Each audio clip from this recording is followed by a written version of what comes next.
Hello, it's Tom again. We're in my little workbench area. It's a bit of a mess. Please forgive that. If you can see, well, I'm sure you can see some of the stuff around.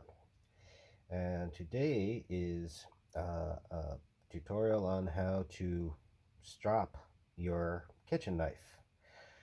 Um, Now, I made this strop paddle myself. It was a first attempt. It's not perfect, but it does an excellent job. Uh, anyway, I have a green stropping compound on here. It's kind of turned grayish because it's seen a lot of use. It's fine. It still works. You don't need to go too crazy with cleaning it off and reapplying. This is a fillet knife. I picked this one in particular because it has a lot of flex to it. Um, and that makes it difficult, or more difficult than, say, your regular chef's knife or a Sentaku or a heavier duty knife to sharpen on a stone. Because of that flex, it's harder to keep your angle consistent. And so I actually don't ever let this one go beyond, starting to get dull.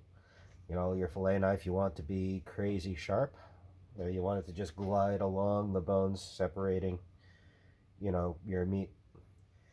If you're doing a chicken, you definitely want a very sharp knife, though usually I almost always use nothing but the tip until the very end when I'm filleting the breast, and then I use the whole knife in this fashion, and it glides right through. Again, I don't sharpen it on a stone because that's just an exercise in extreme frustration. Here is my honer, which does a pretty good job. If this is getting extra, normally when you hone, you kind of run it backwards along your honer. However, if I've slacked on this, I will actually go against the blade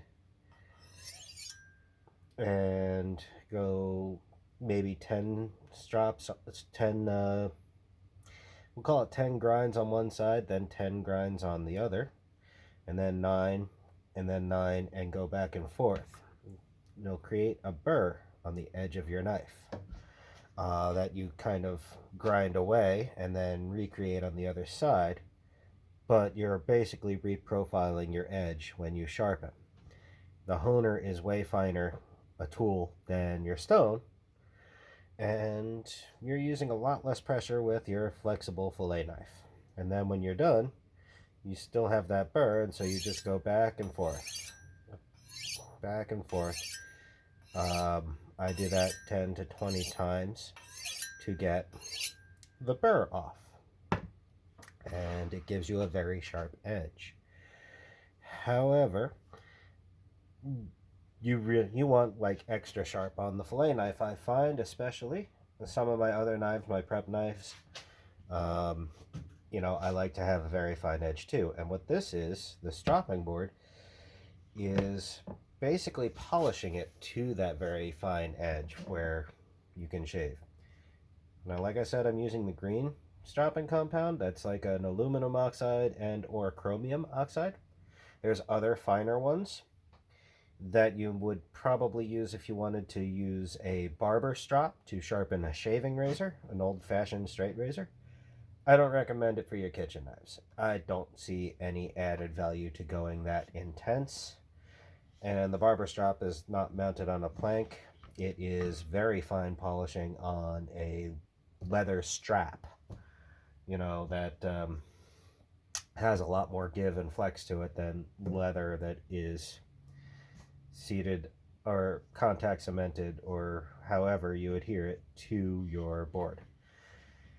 And so, trying to match the angle of my blade as best I can, and just accepting that this is going to flex, I'll do 5, and then I'll do 5, and then 4, and then 4, and then we're doing the 3, or that might have been 4, but that's okay.